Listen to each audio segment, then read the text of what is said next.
Dear students, हमारे study channel marks plus में आप सभी का एक बार फिर से बहुत बहुत स्वागत। प्यारे बच्चों, आज की इस क्लास में हम शुरू करने जा रहे हैं अपने physics sector class 10th science से चैप्टर नंबर 2 जो कि है हमारा प्रकाश का अपवर्तन। लास्ट क्लास में हम लोगों ने प्रकाश का परावर्तन को कंप्लीट किया हुआ। उससे भी पहले की वीडियोस अगर आप देखोगे तो उसमें जो है केमिस्ट्री के टोटल चैप्टर जो है कंप्लीट कर दिए गए हैं। ठीक है, फिजिक्स वाले सेक्टर पे हम लोग काम कर रहे हैं जिसमें हमारा फर्स्ट चैप्टर कंप्लीट है और सेकंड चैप्टर आज हम लेकर आए हुए हैं, जिसके most expected question from point of examination view आपके सामने पहला क्वेश्चन जो है हाजिर है। तो बिना किसी देरी के चलिए शुरू करते हैं आज का ये क्लास और सॉल्व करते हैं दिए गए क्वेश्चंस को, जो कि इस बार के एग्जाम ऑफ व्यू से जो है बहुत ही इम्पोर्टेंट है। तो क्वेश्चन नंबर फर्स्ट हमारे सामने कह रहा है कि प्रकाश के परावर्तन के कितने नियम होते हैं। तो प्यारे बच्चों, आप सभी जानते हैं कि प्रकाश के परावर्तन के हो या प्रकाश के अपवर्तन के हो, दो ही नियम होते हैं। ठीक है, दो ही नियम होते हैं। ठीक है, नेक्स्ट क्वेश्चन, क्वेश्चन नंबर 2 कह रहा है कि प्रकाश के परावर्तन के दूसरे नियम को कहते हैं। तो देखो, प्रकाश के परावर्तन के दूसरे नियम को हम कहते हैं mu equals to sine i by sine r. ठीक है, साइन आर। ठीक है, तो इसको हम कहते हैं स्नेल का नियम। म्यू इक्वल्स टू होता है sine i by sine r, इसे हम कहते हैं स्नेल का नियम। इस तरह से ऑप्शन नंबर ए जो है इसका राइट आंसर। नेक्स्ट क्वेश्चन कह रहा है जल में प्रकाश की चाल क्या होगी। वेरी गुड क्वेश्चन, बहुत ही अच्छा। कह रहा है कि जल में प्रकाश की चाल क्या होगी। इसके लिए जरा आप बताओ कि जल में प्रकाश की चाल प्राप्त करने के लिए हमें क्या पता होना चाहिए। तो हमें जो है यह पता होना चाहिए कि हम चाल को ज्ञात कैसे करते हैं। ठीक है, तो जल में प्रकाश की चाल जो है हम निकालते हैं अपवर्तनांक के फॉर्मूले n equal to c by b. हमने आपको पिछले वीडियो में बताया था सी जो है निर्वात में प्रकाश की चाल है। क्या है? निर्वात में जो है प्रकाश की चाल है। क्या है? निर्वात में प्रकाश की चाल है। ठीक है, और वहीं पे अगर हम बात करें भी जो है माध्यम में, किसी भी माध्यम में, जिस भी माध्यम में क्वेश्चन दिया रहा है उस माध्यम में प्रकाश की चाल है। ठीक, तो अगर हमें जो है जल में प्रकाश की चाल ज्ञात करनी हो तो हमें पहले जल का अपवर्तनांक पता होना चाहिए। यानी कि अगर हम भी का वैल्यू निकालने जाते हैं तो हमें मिलेगा क्या? सी बाई एन, है ना। और हम जानते हैं कि प्रकाश की चाल कितनी होती है, 3 इंटू निर्वात में 3 इंटू 10⁸ मीटर पर सेकेंड। वहीं पे अगर हम बात करें तो जल के अपवर्तनांक होता है, जल का अपवर्तनांक होता है हमारे पास 1.33। और अगर हम इसको सॉल्व करते हैं तो सॉल्व करेंगे तो ये आ जाएगा हमारे पास 2.25 इंटू 10⁸ मीटर पर सेकेंड। अगर हम इसको सॉल्व करेंगे तो आ जाएगा 2.25। यानी कि आप जो है सिंपली 3 को जो है 1.33 से अगर भाग लगा दोगे तो आपको रिजल्ट मिल जाएगा क्या? 2.25 इंटू 10⁸ मीटर पर सेकेंड, जैसे कि तैसे। इस तरह से इसका ऑप्शन नंबर बी जो है राइट आंसर हो जाएगा। नेक्स्ट क्वेश्चन, क्वेश्चन नंबर 4 कह रहा है कि निम्नलिखित में स्नेल का नियम है। देखिए ऑप्शन यहाँ पे गायब है, हम ऑप्शन को राइट कर दे रहे हैं। तो यहाँ पे तो अभी हमने आपको बताया था स्नेल का नियम म्यू इक्वल्स टू होता है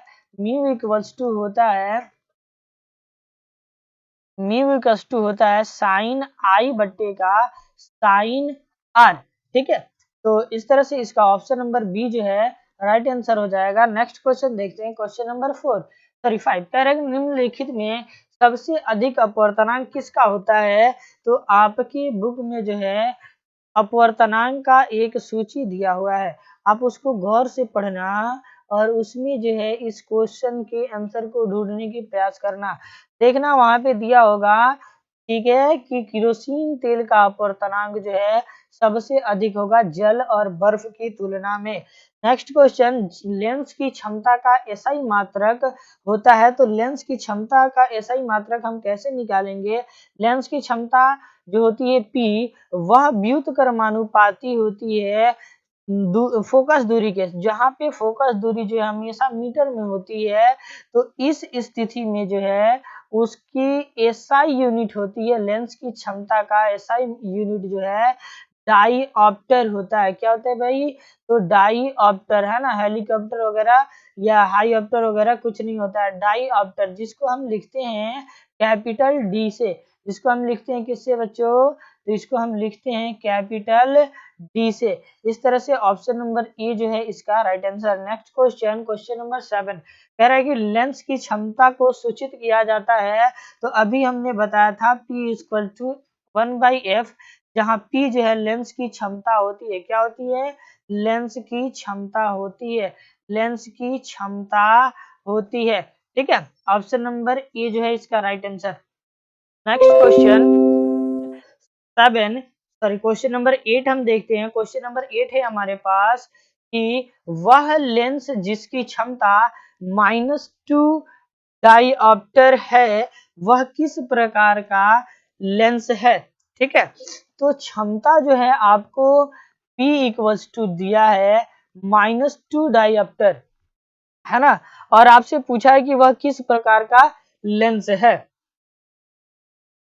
ठीक है, तो आप ध्यान से देखो, तो लेंस की क्षमता का फॉर्मूला होता है 1/P इक्वल्स टू 1/f। ठीक है, तो अगर हम यहाँ पे P का वैल्यू रखें तो -2 इक्वल्स टू 1/f। अगर हम यहाँ से f का वैल्यू निकालें तो f इक्वल टू हो जाता है कि क्या भाई? तो माइनस का 1/2, यानी कि अगर हम देखें तो इसका रिजल्ट हो जाता है माइनस का 0.5, है ना, और मीटर में। ठीक है, तो किसी भी दर्पण की अगर मैं बात करूं, ठीक है, सॉरी किसी लेंस की मैं बात करूं, तो वह लेंस जिसका फोकस दूरी ऋणात्मक हो। क्या हो? फोकस दूरी जो है वह ऋणात्मक हो, वह लेंस जो है कोई और नहीं, वह एक अवतल लेंस ही होगा, वह एक अवतल लेंस ही होगा। इस तरह से इसका ऑप्शन नंबर ई यानी कि ऑप्शन नंबर बी जो है राइट आंसर हो जाएगा, ऑप्शन नंबर बी अवतल लेंस। नेक्स्ट क्वेश्चन, क्वेश्चन कह रहा है कि जब कोई प्रकाश एक प्रकाशीय माध्यम से दूसरे माध्यम में प्रवेश करती है तब बदलती क्या है? तो देखो उसकी आवृत्ति जो है वह नहीं बदलती है, उसकी आवृत्ति जो है वह नहीं बदलती है। ठीक है, क्योंकि देखो यहाँ पे अगर हम बात करें तो आवृत्ति का फॉर्मूला के लिए मैं बात करूं तो प्रकाश की चाल v इक्वल्स टू जो है n लैम्डा, जहां पे n जो है आवृत्ति होती है। क्या होती है? आवृत्ति होती है। ठीक है, और यहाँ पे देखो यह एक विरल माध्यम, ठीक है, और यह एक सघन माध्यम है। ठीक है, सघन माध्यम है। तो विरल माध्यम से जब सघन माध्यम में कोई प्रकाश की किरण आएगी तो वह क्या हो जाएगी? अपने लंब की ओर झुक जाएगी। क्या हो जाएगी भाई? अपने लंब की ओर झुक जाएगी।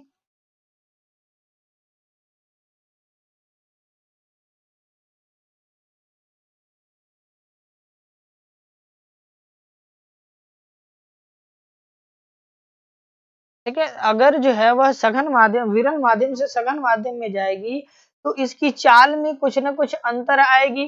ठीक है, उसकी चाल में जो है कुछ ना कुछ अंतर आएगी।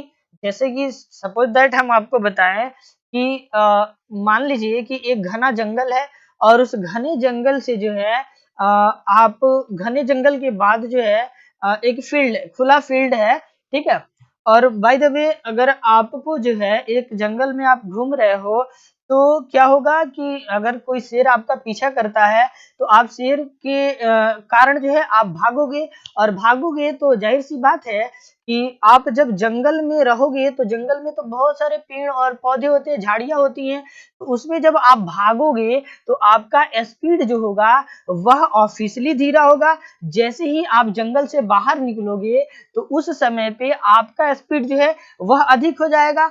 अगर यही बात मैं कहूं कि अगर आप जो है जंगल से नहीं जंगल की ओर भाग रहे हैं तो देखिए क्या होगा कि जब आप फील्ड में होंगे तो आपका स्पीड बहुत तेज होगा, और जब आप फील्ड के अंदर आएंगे तो आपका जो है क्या कहते हैं, आपका जो स्पीड जो है वह कम हो जाएगा। ऑब्वियसली कम हो जाएगा क्योंकि फील्ड में तो पेड़ पौधे नहीं थे, उसके कारण आपको कोई डिस्टरबेंस नहीं हो रहा था। लेकिन अब जब आप जंगल में इंटर करोगे तो जंगल घना होता है, डेंस होता है, जिसके कारण जो है आपकी स्पीड हूबहू कम हो जाएगी उसी की तरह। ठीक है, तो इस कारण से जो है अगर कोई प्रकाश की चाल, अगर विरल प्रकाश विरल यानी कि निर्वात में है तो उसकी चाल अधिक होगी, जबकि जो है वह किसी माध्यम में इंटर करेगी तो उसकी चाल जो है ऑफिशियली धीरे हो जाएगी। ठीक है, सघन में जाएगी तो वह जो है ऑफिशियली उसकी चाल धीरे हो जाएगी। लेकिन अगर मैं बात करूं आवृत्ति का, तो आवृत्ति जो है इसमें अनचेंज रहती है, जबकि जो है चाल जो है वह क्या होती है, बदलती रहती है। क्या होती है, बदलती रहती है। ठीक है, तो इसलिए जो है इसका राइट आंसर हो जाएगा आपका ऑप्शन नंबर बी, चाल बदलता है। ठीक है, नेक्स्ट क्वेश्चन, क्वेश्चन नंबर 10 देखते हैं। कह रहा है कि एक माध्यम से दूसरी माध्यम में प्रकाश की किरण जाने से प्रकाश की किरण मुड़ जाती है। किरण के मुड़ने को कहते हैं भाई, हम क्या कहते हैं, अपवर्तन कहते हैं। अगर एक माध्यम से जो है दूसरे माध्यम में प्रकाश जाए और वह अपने पथ से विचलित हो जाए, यानी इसको जाना है इस पे और ये चली गई किस पे, अपने पथ से विचलित हो गई, तो इसको जो है हम क्या बोलते हैं, प्रकाश का अपवर्तन। ऑप्शन नंबर सी जो है इसका राइट आंसर हो जाएगा, प्रकाश का अपवर्तन। नेक्स्ट क्वेश्चन, हवा में प्रकाश की चाल 10 गुणे 3 के पावर 8 सॉरी 10 के पावर 8 होना चाहिए। यहाँ पे ऑप्शन सही कर लेंगे थोड़ा सा, 10 टू दी पावर 8 मीटर पर सेकेंड, तथा कांच में प्रकाश की चाल 2 गुणे 10 के पावर 8 मीटर पर सेकेंड है। तो कांच का निरपेक्ष अपवर्तनांक क्या होगा। ठीक है, तो कांच में प्रकाश की चाल दिया हुआ है और जल में जो है सॉरी हवा में प्रकाश का चाल दिया हुआ है। ठीक है, तो अगर हम बात करें तो यहाँ पे हो जाता है आपको हवा में प्रकाश की चाल, अगर आपको Ng का वैल्यू निकालना है तो वो हो जाता है आपको Nc बटे Ng, है ना। इसको हम बोलते हैं कांच में अपवर्तनांक। ठीक है, कांच में अपवर्तनांक क्या बोलेंगे, कांच का निरपेक्ष अपवर्तनांक। ठीक है, अगर हम इसका वैल्यू रख दें तो Nc का वैल्यू है 10 टू दी पावर 8 मीटर प्रति सेकेंड, और जबकि जो है प्रकाश की चाल जो है कांच में वह है हमारे पास 2 गुणे 10 के पावर 8 मीटर प्रति सेकेंड। क्या है, 2 गुणे 10 के पावर 8 मीटर प्रति सेकेंड। ठीक है, अगर हम इसको सॉल्व करें तो क्या हो जाएगा, 10 टू दी पावर 8 मीटर से 10 to the power 8 metre cancel, तो बच क्या जाएगा 3/2। इसलिए कांच का निरपेक्ष अपवर्तनांक जो है 3/2 हो जाएगा। लेकिन यहाँ पे देख रहे हैं कि ऑप्शन गिवन नहीं है, तो ऑप्शन को हम लिख लेते हैं। ऑप्शन है हमारे पास ए 3/2, ऑप्शन बी 4/3, ऑप्शन बी है 4/3, ऑप्शन सी हमारे पास 3/4, और ऑप्शन डी है हमारे पास 3/4 है ये। ठीक है, और ये है 2/3। ठीक है, तो 2/3, तो ये हो गया हमारा ऑप्शन। इस तरह से जो है हमारा ऑप्शन नंबर ए जो है राइट आंसर। नेक्स्ट क्वेश्चन देखते हैं, क्वेश्चन नंबर 12। जब आपतन कोण का मान क्रांति कोण के बराबर हो तो अपवर्तन कोण होता है। तो देखो प्यारे बच्चों कि जब क्रांति कोण का अगर आप डेफिनेशन केवल देख लो तो क्रांति कोण जो है क्रांतिक कोण जो है, इसका अगर आप डेफिनेशन को देख लो तो कहता है कि जब किसी प्रकाश के आपतन कोण का मान, आपतन कोण जो है, आपतन कोण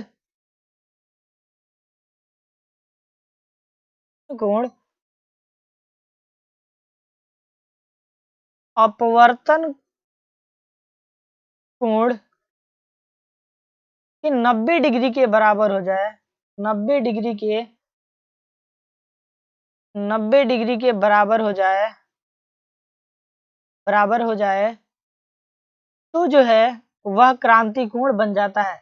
जब आपतन कोण अपवर्तन कोण जो है, अपवर्तन कोण का मान जो है, अपवर्तन कोण का मान जो है, सीधे शब्दों में समझो तो अपवर्तन कोण का जब मान जो है, अपवर्तन कोण का मान जो है, जब अपवर्तन कोण का मान जो है, अपवर्तन कोण का मान जो है 90 डिग्री हो जाए, ठीक है, तो उसके संगत आपतन कोण जो है, उसके संगत आपतन कोण जो है, वही जो है क्या कहलाता है, क्रांतिक कोण कहलाता है। सीधे शब्दों में क्रांतिक कोण कहलाता है। इसलिए जो है यहाँ पे अपवर्तन का कोण कितना डिग्री हो जाएगा बच्चों, तो 90 डिग्री। ऑप्शन नंबर बी जो है इसका राइट आंसर। नेक्स्ट क्वेश्चन देखते हैं, कह रहा है कि पानी में हवा का बुलबुला चमकीला दिखाई देता है, इसका कारण क्या है, तो इसका कारण है प्रकाश का पूर्ण आंतरिक परावर्तन। क्या कारण है बच्चों, प्रकाश का पूर्णांतरिक परावर्तन के कारण जो है पानी में जो है हवा का बुलबुला चमकीला प्रतीत होता है।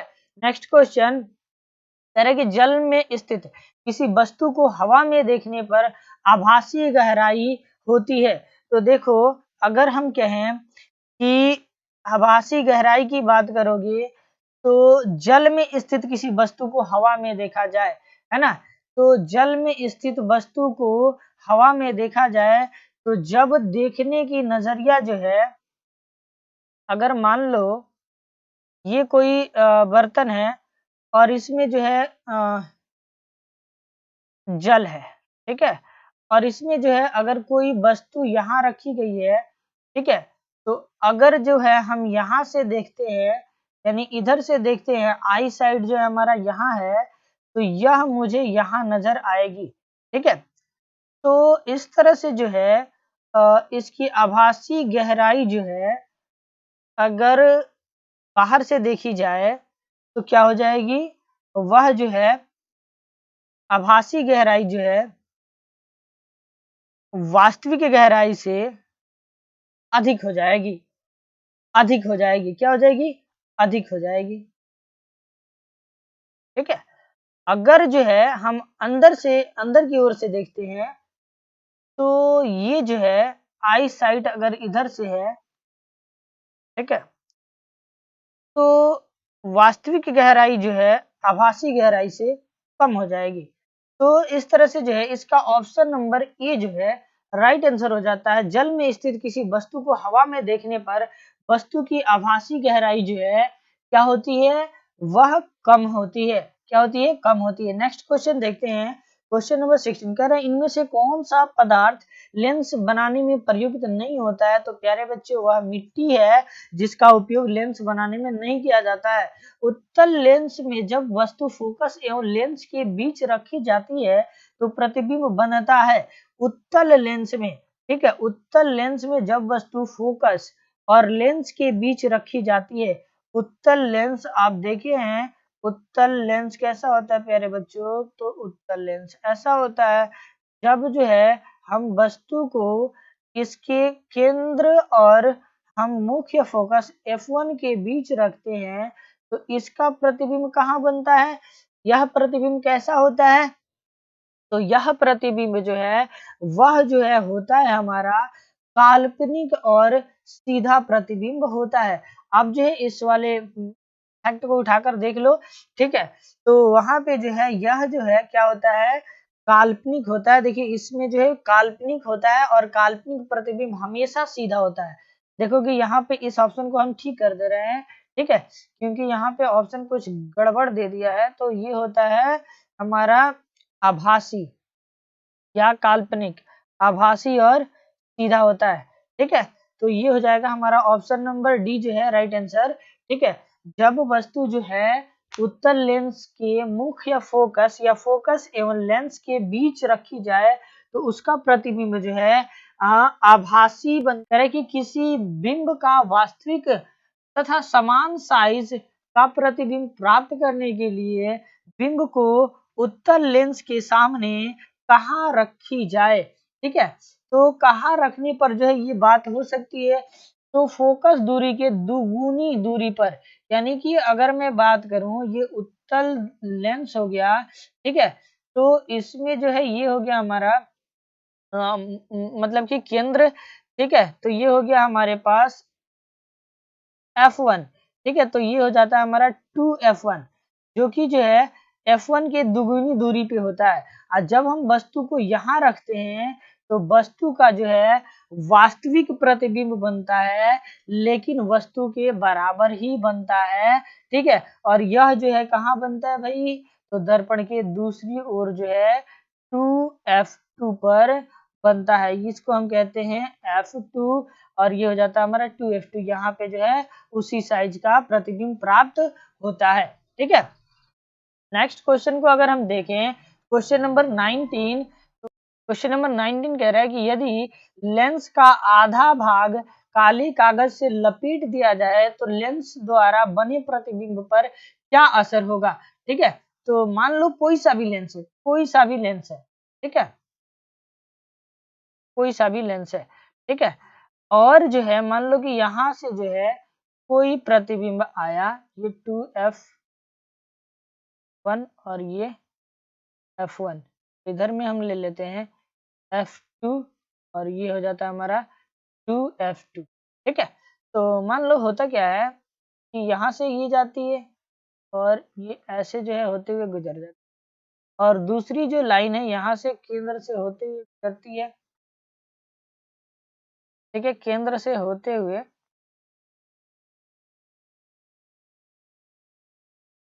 ठीक है यहाँ पे गुजरती है, यहाँ पे इसका प्रतिबिंब बना। ठीक है, थोड़ा सा कलर चेंज कर लेते हैं, यहाँ पे जो है इसका प्रतिबिंब बना। ठीक है, तो यहाँ पे वस्तु थी और उसका प्रतिबिंब जो है कहाँ बना, तो यहाँ बने। तो हम जानते हैं कि लेंस जो है पारदर्शी होता है, लेकिन जो है कि अगर जो है मान लीजिए कि हम इसको जो है आधे को जो है काले कागज से या किसी भी चीज से जो है इसको मान लीजिए कि हम जो है ऐसे ढक देते हैं। ठीक है, इतना दूरी को जो है आधा को जो है हम ढक देते हैं। ठीक है, तो देखिए इससे होगा क्या, इससे होगा क्या, अगर हम इसको ढक देते हैं तो देखिए होगा क्या, अगर हम इसको ढक देते हैं तो क्या होगा कि प्रतिबिंब तो फिर भी बनेगी, प्रतिबिंब तो फिर भी बनेगी, लेकिन जो है अब इसकी चमक जो है उसमें कमी आ जाएगी। प्रतिबिंब जो है फिर भी बनेगी, लेकिन जो है इसकी चमक में कमी आ जाएगी। ठीक है, तो इस तरह से इसका ऑप्शन नंबर डी जो है राइट आंसर हो जाएगी कि प्रतिबिंब की चमक कम हो जाएगी। ठीक है, नेक्स्ट क्वेश्चन कह रहा है कि एक उत्तल लेंस की फोकस दूरी 25 सेंटीमीटर है, उसकी क्षमता, तो क्षमता बराबर P इक्वल टू होता है 1/f, लेकिन यहाँ पे f जो दिया है वह क्या दिया है 25 सेंटीमीटर, और इसको हमको चेंज करना होगा मीटर में, तो 25/100 इक्वल टू हो जाएगा 0.25 मीटर। तो अब हम इसको यूज कर लेते हैं P इक्वल टू 1/0.25 मीटर। तो अगर हम इसको सॉल्व करें तो हो जाएगा 100/25, और इसको हम अगर भाग कर दे तो हो जाएगा +4 डायऑप्टर। ऑप्शन नंबर ए जो है इसका राइट आंसर। ठीक है, उत्तल लेंस है तो फोकस दूरी जो है कभी भी धनात्मक ही होगी, इसमें तो कोई सोचने वाली बात नहीं है। नेक्स्ट क्वेश्चन, क्वेश्चन नंबर 21 कह रहा है कि एक उत्तल लेंस की फोकस दूरी, एक उत्तल लेंस की फोकस दूरी जो है 0.25 मीटर है, यानी f का वैल्यू दिया हुआ है 0.2 मीटर है। ठीक है, आपसे p बराबर पूछा है क्या होगा, तो हम जानते हैं कि p बराबर होता है 1/f, और अगर हम 1/f 0.2 रखते हैं तो ये हो गया हमारा 0.2। ठीक है, तो अगर हम इसको चेंज करते हैं तो ये हो जाएगा 0.10/2, और इसको अगर हम कैंसिल कर देते हैं तो प्लस का 5 डायऑप्टर, इसका आंसर हो जाएगा +5 dioptre. Option number D. Next question, question number 22, जब कोई वस्तु अनंत पर रहती है तो उत्तल लेंस द्वारा उसका प्रतिबिंब बनता है। तो उत्तल लेंस के द्वारा जो है वह फोकस पर बनाता है। देखोगे अगर ये हम कहें कि ये है एक उत्तल लेंस, ठीक है, और यहाँ पे जो है इसका है F2, ठीक है, यानी मुख्य फोकस, दूसरा मुख्य फोकस, और ये है F2, ठीक है, और ये है F1, और ये है हमारे पास 2F1, ठीक है, और इधर कोई अनंत दूरी से प्रकाश की किरण आ रही है, तो प्रकाश की किरण जो है यहाँ से मतलब कि पार होकर ये इसके मुख्य फोकस से गुजरती है, और ये भी जो है इसके मुख्य फोकस से गुजरती है। तो यहाँ पे प्रतिबिंब बना और यहाँ पे प्रतिबिंब बना, यानी कि फोकस पर बना। नेक्स्ट क्वेश्चन, क्वेश्चन नंबर 23 कह रहे हैं कि लेंस की क्षमता व्यक्त किया जाता है। तो लेंस की क्षमता जो है P जो है यह व्यक्त किया जाता है फोकस दूरी के व्युत्क्रमानुपाती के, यानी फोकस दूरी के व्युत्क्रमानुपाती, option number C. Question number 24 कह रहा है कि अवतल लेंस का आवर्धन बराबर होता है। तो अवतल लेंस का आवर्धन का फॉर्मूला जो है आपको नहीं दिया है, ठीक है, आपको ऑप्शन भी नहीं दिया है, तो मैं आपका ऑप्शन लिख देता हूँ। तो ये हो जाता है ऑप्शन नंबर ए में कह रहा है कि हो जाता है U बाई भी, क्या होता है U बाई भी। ऑप्शन नंबर बी कहता है कि हो जाता है U इंटू भी, और ऑप्शन नंबर सी ये हो जाता है हमारे पास U प्लस भी, है ना, और ऑप्शन नंबर डी हो जाता है हमारे पास V बाई U, ठीक है। तो देखो अगर किसी भी मिरर की, थोड़ा सा मैं पीछे चलता हूँ और आपको मिरर की बात बताता हूँ। मिरर में जो है किसी भी मिरर, कोई सा भी मिरर उत्तल हो या अवतल हो, तो इसका आवर्धन जो होता है m जो होता है v बाई u के बराबर होता है, यानी कि वस्तु की ऊंचाई, सॉरी, प्रतिबिंब की ऊंचाई वस्तु की ऊंचाई के अनुपात को हम आवर्धन कहते हैं, ठीक है। और अगर किसी भी लेंस की बात की जाए तो लेंस में क्या होता है कि आवर्धन जो होता है वह होता है, सॉरी, इसमें जो होता है ऋणात्मक होता है। क्या होता है इसमें? ऋणात्मक होता है, माइनस v बाई यू। और अगर वही लेंस की बात हो जाए तो यही चीज जो है हो जाती है v बाई यू, लेकिन अब जो है ये प्लस का होता है। तो इस तरह से जो है इसका ऑप्शन नंबर डी जो है राइट आंसर हो जाएगा। क्वेश्चन नंबर 25 कह रहा है कि 2D क्षमता वाले लेंस का फोकस 2D, यानी कि P बराबर दे दिया है 2D, है ना, हमें पूछा है F का वैल्यू क्या होगा। तो हम जानते हैं चूंकि होता है P इजकल टू 1/f, और 1/f P का वैल्यू हमें पता है 2 और F का वैल्यू हमें पता करना है। तो F का वैल्यू हो जाता है हमारे पास F इजकल टू हो जाता है हमारे पास 1/2। क्या हो जाता है? 1/2। अगर हम इसको भाग करें तो ये हो जाएगा 0.2 मीटर, ठीक है। और अगर जो है इसको है 0.5 मीटर, सॉरी, इसका आंसर क्या हो जाएगा? 0.5 मीटर। क्या हो जाएगा? 0.5 मीटर। अगर हम इसको चेंज करें सेंटीमीटर में तो ये हो जाएगा 50 सेंटीमीटर। इस तरह से ऑप्शन नंबर डी जो है right answer. Next question, question number 26। तो प्रिज्म के सतह होते हैं। तो प्यारे बच्चों प्रिज्म जो है एक त्रिभुजाकार आकार का होता है, लेकिन जो है इसके इधर भी जो है एक सरफेस होता है, इधर भी सरफेस होता है, इधर भी होता है, आगे भी होता है और पीछे भी होता है। इस तरह से इसमें 5 जो है आपको प्रिज्म के सतह प्राप्त होते हैं। ऑप्शन नंबर सी जो है राइट आंसर है, ठीक है।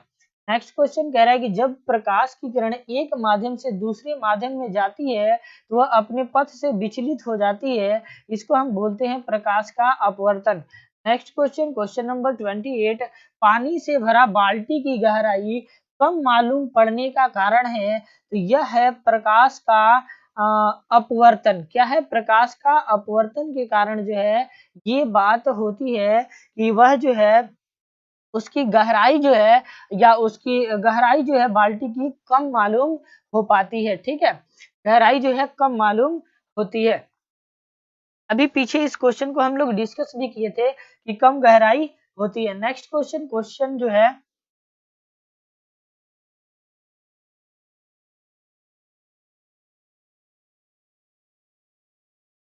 क्वेश्चन नंबर 29, और क्वेश्चन नंबर 29 जो है हमारे पास उपलब्ध नहीं है, अर्थात कि पता चला कि इसमें जो है हमें 28 क्वेश्चंस ही दिए गए थे, और ये 28 क्वेश्चंस उम्मीद है कि बहुत ही तगड़े क्वेश्चंस थे आपके और आपके एग्जाम के पॉइंट ऑफ व्यू से। और इन क्वेश्चंस को जो है प्यारे बच्चों आप बहुत ही अच्छे से प्रिपेयर कर लो, क्योंकि ये जो है आपके एग्जाम के मोस्ट एक्सपेक्टेड क्वेश्चन है, जहाँ पे आप थोड़े समस्या को झेलोगे। ठीक है, तो इसकी प्रैक्टिस इतना कर लो, क्योंकि ये क्वेश्चंस अगर आ गए हैं तो आपके जो है एग्जाम का नैया जो है बहुत अच्छे ढंग से पार हो जाने वाली है। ठीक है, तो होप कि सारी क्वेश्चंस आपको समझ में आए होंगे। अगर कोई क्वेश्चन डाउट रह गया हो तो हमें कमेंट सेक्शन में बताएं, या फिर हमारे व्हाट्सएप नंबर पे कांटेक्ट करके जो है आप इसको सॉल्व कर सकते हो। मेरा व्हाट्सएप नंबर है 9162376453। ठीक है, अगर आपको जो है इसका पीडीएफ सॉल्यूशन चाहिए तो इसके लिए जो है आप हमें इसी व्हाट्सएप नंबर पे इसी व्हाट्सएप नंबर पे मैसेज कर सकते हो। ठीक है, और यहाँ से जो है आपको इसका पीडीएफ भी प्रोवाइड कर दिया जाएगा। चलिए मिलते हैं अगले क्लास में, तब तक के लिए जय हिंद।